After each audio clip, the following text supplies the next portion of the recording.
오늘 우리 김신혜 집사님과 통화를 하면서 제가 하나님께 정말 감사드렸습니다. 우리 김신혜 집사님이 아이를 갖게 되셨는데 또 아이가 위태위태하다는 이야기를 듣는 그 순간부터 우리가 계속 기도했습니다. 새벽 기도에서도 기도했고 또 저는 저의 기도 노트에 적고 계속 기도해오고 있었고 또 주보를 통해서도 기도 요청을 드렸습니다. 근데 아까 통화를 하면서 오늘 병원에서 아이의 심장 소리를 듣고 왔노라고 우리 성도님들이 기도해 주신 덕분에 이 아이가 조금 더 안정이 된 것 같다라고 이야기를 하셔서 제가 얼마나 감사했는지 모릅니다. 오늘 우리가 합심하여 드리는 이 기도가 하나님께 상달될 것이고 또 하나님께서 우리의 기도를 통하여서 우리 하나님의 백성들을 지키시고 보호하여 주실 것을 믿습니다. 이 시간 기도의 동역자가 되셔서 또 이 자리에 함께 해주신 여러분들을 진심으로 환영합니다. 어제 저는 예수님께서 지성소 안으로 들어가셔서 법궤 옆에서 이제 우리를 중보하고 계심을 말씀드렸습니다. 또한 그 가운데 안식일 계명이 특별히 빛이 나고 있었고 또 그 가운데서 우리를 중보하심으로 우리를 보호하고 계심을 또 우리를 인치고 계심을 말씀드렸습니다. 이제 예수님은 1844년 이후에 지성소 안에서 법궤 곁에 계시며 이제 하나님의 백성들이 드리는 모든 기도와 모든 믿음이 다 예수님께 상달이 되고 예수님께서 우리를 하나님 앞에서 우리를 위해 간구하신다고 말씀하고 계십니다. 초기문집 42페이지에 예수께서 법궤가 있는 지성소의 문을 열어놓으신 이래 십계명은 하나님의 백성들에게 줄곧 빛을 비추고 있었으며 그들은 안식일 문제로 시험을 받고 있었다라고 기록하고 있습니다. 이제 1844년 이후 하나님께서 이 무너졌던 십계명을 다시 회복시키시고 무너졌던 네 번째 계명을 다시 회복시키셨지만 그러나 그것을 받아들이는 사람은 많지 않습니다. 1844년 이후 안식일 문제는 하나님의 백성들에게 계속 빛을 비출 뿐만 아니라 그 문제로 하나님의 백성들은 시험을 받고 있다라고 기록하고 있습니다. 이제 1844년에 있었던 재림운동을 이 엘렌 G. 화이트는 밤중 소리라고 기록을 하고 있습니다. 밤중 소리. 이것은 어디에서 나온 거냐면 마태복음 25장에 보면 열처녀의 비유가 나와요. 근데 열처녀가 예수님의 오심을 기다리다가 신랑의 오심을 기다리다가 다 졸며 잤어요. 그러다가 갑자기 한 음성이 들립니다. 밤중에 소리가 나되 보라 신랑이로다 맞으러 나오라 하매 그때 처녀들이 부랴부랴 일어나가지고 등을 다시 재정비했다라고 했습니다. 그런데 그 중에 기름을 미리 준비한 5 처녀는 이 꺼져가는 등불에 기름을 부어서 신랑을 맞이할 수 있었지만 또 미련한 처녀들은 그 기름을 미리 준비하지 않으므로 신랑을 맞이하게 하지 못하게 됩니다. 바로 이 기름은 성령을 가리키죠. 등은 말씀을 가리킵니다. 주의 말씀은 내 발의 등이라고 말하고 있지 않습니까? 그래서 이 말씀을 성령의 기름으로 부어져서 이 말씀을 깊이 살피고 이해하고 받아들이고 순종하는 하나님의 백성들이 신랑을 맞이할 준비가 되어지는 것이에요. 그런데 이 재림 운동은 밤중 소리였어요. 신랑이로다 맞으러 나오라 하는 밤중 소리였습니다. 그런데 재림운동이 있은 후에 많은 사람들이 다 오히려 신앙을 떠나가고 말았습니다. 근데 그 가운데 말씀을 진지하게 연구하며 성령의 지도하심 속에서 말씀을 깊이 살피고 순종하기를 원했던 하나님의 백성들이 계속 말씀을 연구함으로써 안식일 기별을 받아들이고 또한 성소 기별을 깨닫게 되고 여러 진리를 발견하게 된 것입니다. 이것은 우리에게 아주 중요한 것을 가르쳐주고 있습니다. 이 시대에 하나님의 백성들이 어떻게 살아야 되는지에 대한 것을 우리에게 가르쳐주고 있는 것입니다. 이제 1844년 이후 그때 선포되었던 기별은 새 천사의 기별이었는데요. 특별히 이 안식일 기별은 새 천사의 기별과 연결됩니다. 계시록 14장에 새 천사의 기별이 나오죠. 첫 번째 천사의 기별이 뭡니까? 창조주 하나님을 기억하라는 것이에요. 하나님께 영광을 돌리라는 거예요. 창조주 하나님께. 창조주 하나님을 기억하는 것은 무엇이에요? 하나님을, 창조주이신 하나님을 우리에게 가르치고 있는 것이 무엇입니까? 안식일 계명이에요. 엿새 동안 하나님께서 이 땅을 창조하시고 너희를 창조하시고 모든 것의 주인이시라는 걸 드러내는 계명이 네 번째 계명인 것입니다. 그런데 그 네 번째 계명이 사람에 의해서 잊혀진 바 되어졌어요.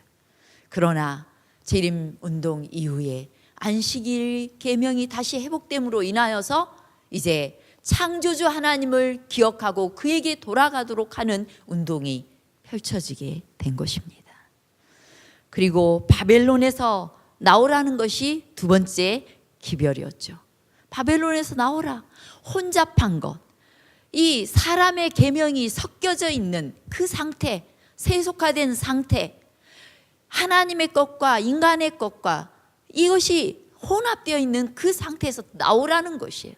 전적으로 하나님께로 돌아가는 것입니다.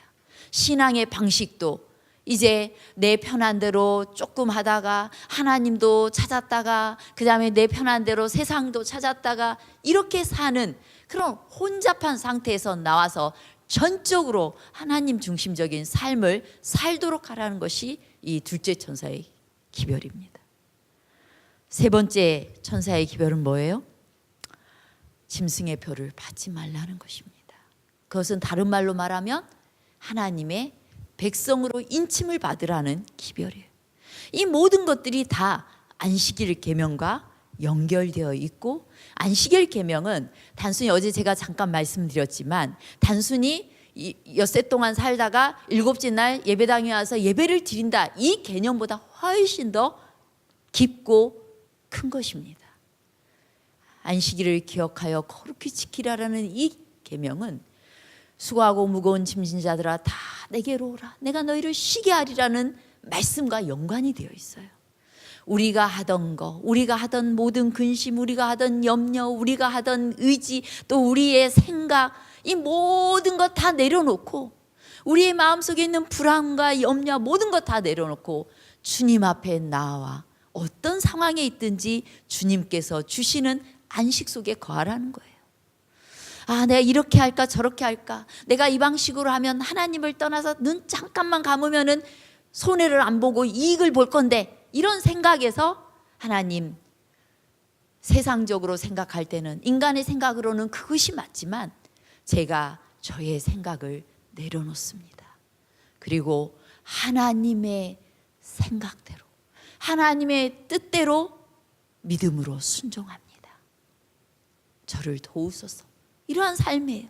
그렇게 할 때 하나님께서 내 마음에 평안을 주시고, 그리고 내 삶을 하늘로 계속 나를 다듬으면서 이끌게 되시는 것입니다. 안식일 기별은 하나님 중심적인 삶으로의 회복을 우리에게 가르치고 있습니다. 그리고 하나님 중심적인 삶으로의 회복된 삶은 하나님의 아름다우신 품성을 닮아가는 것을 의미하고 있습니다.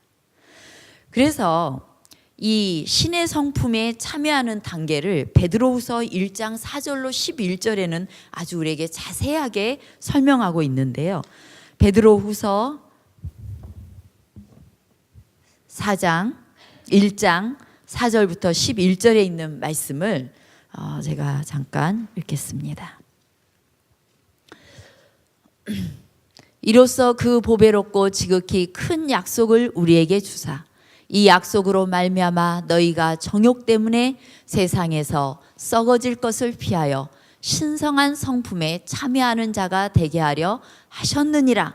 신성한 성품에 참여하는 자가 되게 하려 하셨느니라 한 다음에 이제 그 단계를 말하고 있어요. 그러므로 너희가 더욱 힘써 너희 믿음의 덕의 지식을, 지식의 절제를, 절제의 인내를, 인내의 경건을, 경건의 형제 우애를, 형제 우애의 사랑을 더하라.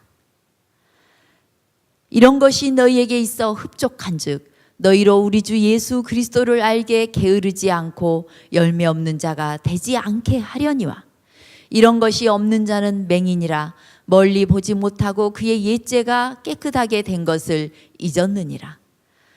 그러므로 형제들아 더욱 힘써 너희 부르심과 택하심을 굳게 하라.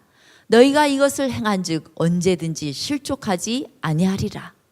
이같이 하면 우리 주 곧 구주 예수 그리스도의 영원한 나라에 들어감을 넉넉히 너희에게 주시리라. 이 말씀을 우리가 자세히 묵상해 보면요, 왜 예수님께서 너희 믿음의 덕을 더하라고 했을까? 우리가 예수님을 믿은 다음에는 예수님 안에서 덕을 쌓기 위해서 노력합니다. 예수님처럼 나도 이렇게 좋은 마음으로 살아야지, 이렇게 살아요. 그러나 하나님의 백성들은 거기에 그치지 않아요. 그 다음에 여기에 덕의 지식을 쌓으라고 해요. 이 지식은 하나님에 대한 지식을 쌓으라는 거예요. 저 사람은 교회 다니면서 성인 군자야, 법 없이도 살 사람이야. 이 사람은 덕이 있는 사람이에요. 그런데 그걸로는 충분하지 않다는 거예요. 우리가 계속해서 하나님의 품성을 알아가고 하나님을 알기 위하여 말씀을 깊이 연구해야 되는 것입니다. 그래서 하나님의 말씀을 깊이 연구한 사람은 그 다음에 지식에 뭘 더하라고요? 절제를.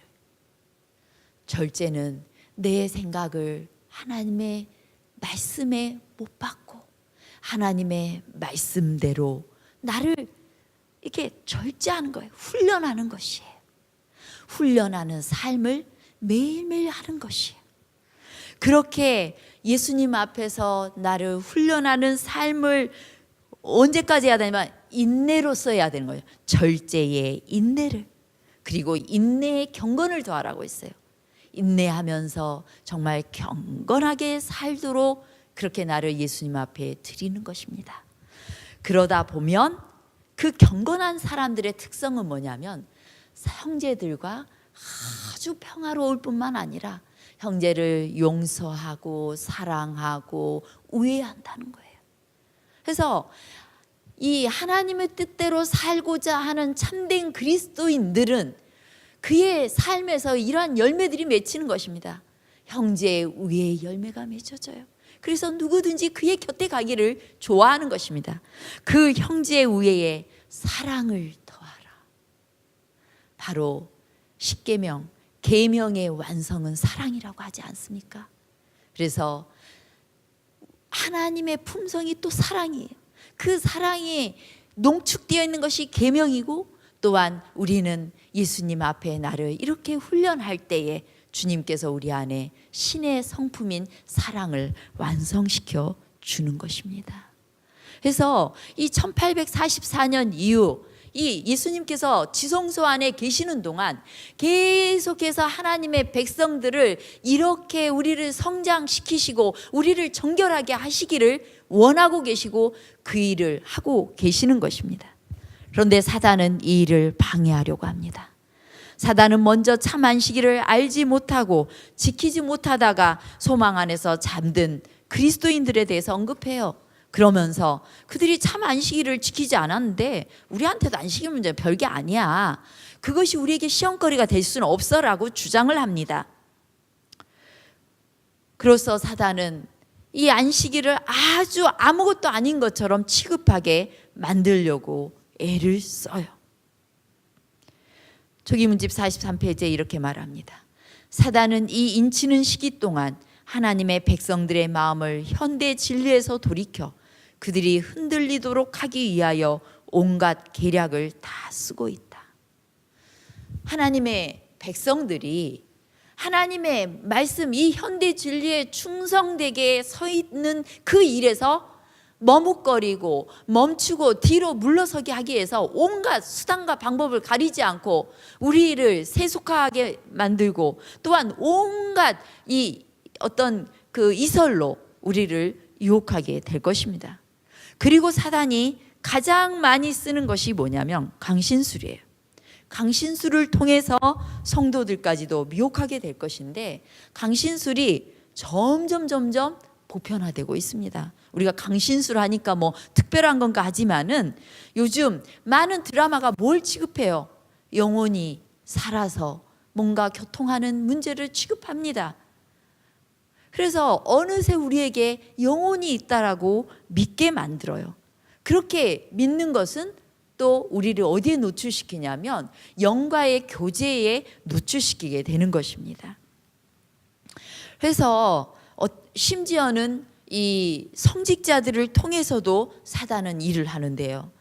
뭐 설교하거나 기도할 때 갑자기 힘없이 엎드러지기도 하고, 그 다음에 또 어떤 성직자는 체면술을 사용하기도 하고, 그리고 진짜 막 강신술사, 심령술사들이 신비롭게 체면을 걸고 어떻게 할 때 진짜로 과거의 것을 다 아는 흉내내는 일들을, 영혼들을 만나기도 하는 것입니다. 왜 그 일을 이 시대에 편만하게 하는가? 그것은 우리가 하나님의 말씀으로 확고하게 서 있지 않는 백성들은 뭔가 저것이 영의 역사인가? 하면서 하나님의 말씀과 반대됨에도 불구하고 그쪽으로 따라가다 보면은 내 영혼이 거기에 사로잡히게 만들기에 좋은 방법이기 때문에 사단은 그것을 이 시대에 크게 사용하는 것입니다. 우리가 하나님의 백성들일지라도 그것을 별로 거부감 없이 그런 드라마를 보고 거기에 노출되어 있다는 것은 정말 슬픈 일이에요. 초기문집 44페이지에 사단은 인치는 시기가 마치고 하나님의 보호막이 그분의 백성에게서 거두어지기까지 온갖 관계를 다 써서 그들을 그러한 처지에 붙들어 놓기 위하여 애쓸 것이다. 그렇게 되면 그들은 마지막 7 재앙이 내릴 때 하나님의 맹렬한 진노를 피할 수 없게 될 것이다. 하나님의 백성들이 하나님의 보호막이 거두어지기까지 그들을 뭔가 붙들기 위하여 사단은 우리에게 많은 시험을 줄 것입니다. 지금 사단의 유혹은 과거 어느 때보다도 더욱 극심한 때입니다. 그는 자기의 때가 얼마 남지 않았다는 것을 알기 때문에 이제 이 백성들의 운명이 지금 결정되어질 것이라는 걸 알기 때문에 더 치열하게 하나라도 더 구원받지 못하게 하기 위해서 그는 노력하고 있는 것입니다. 그러므로 이 시대에 하나님의 백성들이 많은 시련을 당할 수밖에 없게 되어 있어요. 그 시련들이 뭘까? 어제 말씀드린 야곱의 시련만이 시련이 아니에요. 우리가 교회 생활을 하면서 당하는 시련도 시련입니다. 어떤 시련들인가? 초기문집 46페이지에 이렇게 말합니다. 우리가 시련들을 극복하고 사단의 시험에 대해 승리한다면 정금보다 더 귀중한 믿음의 시련을 견딜 수 있을 것이며 더욱더 강해져서 그 다음에 오는 시험들에 잘 대처할 수 있도록 준비될 것이다. 그러나 만일 우리가 낙담하여 사단의 유혹에 빠진다면 우리는 더욱더 약해져서 시련의 대가를 받지 못할 것은 물론이고 그 다음에 올 시험을 위하여도 잘 준비되지 못할 것이다. 이런 방식으로 우리는 점점 더 쇠약해져서 마침내 사단이 자기의 마음대로 할 수 있는 그의 포로가 되어버리고 말 것이다. 여러분은 지금 어떤 시련을 앞에 두고 있습니까? 그것은 우리가 더욱 하나님께 의지함으로 더 강하게 단련되어질 수 있는 도구가 될 수도 있고, 아니면 그것을 극복하지 못함으로 인하여서 우리는 점점 나약한 그리스도인이 될 수 있다는 것입니다. 또 이렇게 말합니다. 나는 하나님께서 당신의 백성들을 정화시키고 깨끗게 하기 위하여 그들에게 쓴 잔을 마시도록 하시는 것을 보았다. 그것은 쓰디 쓴 잔이다. 그런데 그들은 불평하고 한탄하고 투덜거림으로써 그 잔을 더욱 쓰게 할 수 있다. 이런 식으로 잔을 받는 자들은 또 다른 잔을 더 마셔야 하는데 그 까닭은 첫 번째 잔이 그의 마음의 소기의 성과를 거두지 못했기 때문이다. 만일 두 번째 잔도 효과를 나타내지 못하면 저들은 소기의 목적을 이룰 때까지 또 다른 잔을 계속 마셔야 한다. 그렇게 하지 않으면 그들의 마음속에 더럽고 불결한 것들이 그냥 남아있을 것이다. 나는 이 쓴 잔이 인내와 오래 참음과 기도로서 달게 될 수 있음을 보았는데 그것은 그렇게 받아들이는 자들의 마음속에 의도한 효과를 나타낼 것이며 하나님께서는 영광과 존귀를 받으시게 될 것이다.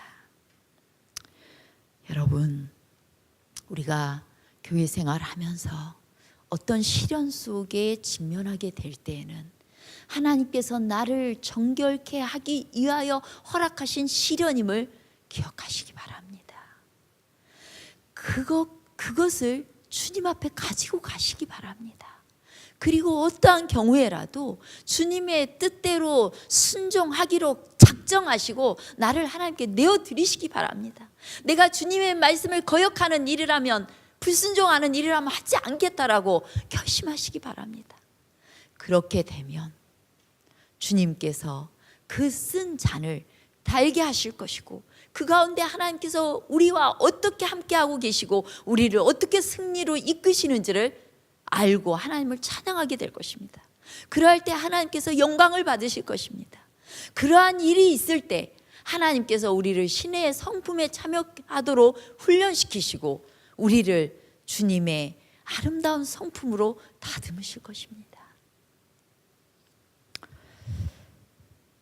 우리는 하나님께서 우리를, 주님께서 인치시는 이 시간에 정말 주님의 편에 서고 또한 주님을 위해 열심히 일해야 될 때입니다.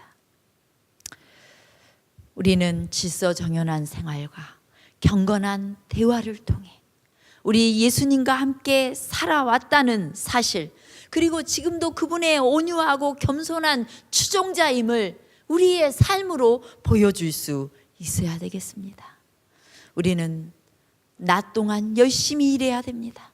고난과 시련의 어두운 밤이 올 것인데 그때는 더 이상 하나님을 위하여 일할 수 없기 때문입니다. 예수님께서 지금 지성소에서 우리의 희생과 우리의 기도와 우리의 잘못과 죄에 대한 고백을 다 받고 계십니다. 여러분, 매일매일 자신의 모든 깊이 감추어 있는 죄까지 주님 앞에 가지고 가서 정결하게 함을 입으시기 바랍니다. 그 죄로 인하여 울게 되시길 바랍니다. 그 죄는 예수 그리스도를 십자가에 못 박은 죄입니다. 그리고 우리를 용서하신 예수님의 사랑 앞에서 깊이 회개하고 주님의 놀라운 은혜를 힘입어서 나를 정결케 하시고 나를 거룩케 하시도록 기도하시기 바랍니다. 그러할 때 주님께서 우리의 마음속에 하나님의 법을 새기시고 우리를 하나님의 백성으로 인치실 것입니다. 그러므로 우리는 이러한 때에 어떻게 살아야 되겠습니까? 히브리서 10장 24절로 25절을 보면 이렇게 말합니다. 서로 돌아보아 사랑과 선행을 격려하며 모이기를 패하는 어떤 사람들의 습관과 같이 하지 말고 오직 권하여 그날이 가까움을 볼수록 더욱 그리하자. 우리는 서로 사랑과 선행을 실천하며 서로 격려해야 됩니다. 우리는 서로 만나면 하나님께서 나에게 베푸신 은혜에 대해서 서로 고백해야 돼요. 우리의 대화가 그거여야 되는 것입니다. 하나님이 나의 기도를 어떻게 들으셨고 하나님께서 어떠한 은혜로 나를 이끄셨는지 고백하고, 그러면은 하나님께서 그렇게 하신 거에 대해서 참 정말 너무 감사하다고, 당신 참 잘했노라고, 우리 함께 그 일을 위해서 기도하자고, 이렇게 함께 성도들이 만나서 함께 해야 되는 것이에요. 그 일이 우리 가운데 계속 이루어져야 되는 것이에요. 그렇게 되려면 무엇이 필요해요? 모이는 일이 필요한 것입니다. 모이기를 패하는 어떤 사람들의 습관과 같이 하지 말고 라고 했는데요, 이 패한다라는 이 말은 소홀히 하지 말고라는 뜻이에요. 이 모이는 것은 공적인 예배와 함께, 그 다음에 작은 모임들입니다. 두세 사람이 모이면 서로 하나님의 사랑을 고백하고, 그리고 하나님께서 내 삶의 영적인 투쟁 가운데 어떻게 나를 승리케 하셨는지 고백하고, 그리고 내가 이것으로 패배했는데 나를 위해 기도해 달라고 요청하고, 가슴 아파하고 괜찮다라고 우리 함께 기도하자고, 하나님께서 우리를 용서하고 계시고 또한 우리를 지금 지도하고 계시니 우리 함께 힘을 내자라고 이렇게 말해주며 서로를 위해 기도하는 일이 우리 가운데 계속되어야 될 것입니다. 여러분, 우리가 이러한 시간을 계속 갖게 되셨으면 좋겠습니다. 이 시기는 인치시는 시기입니다. 그러므로 정말 예수님께서 하나님 앞에서 우리를 중보하고 있는 이 귀한 시기, 우리를 정결케 하고 있는, 우리가 왜 구원받아야 되는지 우리를 중보하고 계시는 이 시간에 우리는 그분의 그 놀라우신 그 우리를 위해 치루신 희생을 기억하며 하나님께로 계속 돌아가시고, 우리의 삶이 이 세속화되어지는 이 시대에 더욱더 그리스도 중심적인 삶, 하나님 중심적인 그러한 삶으로 돌아가게 되심으로 이 모든 믿음의 시련들을 이기게 되시기를 간절히 바라면서 말씀 마치겠습니다.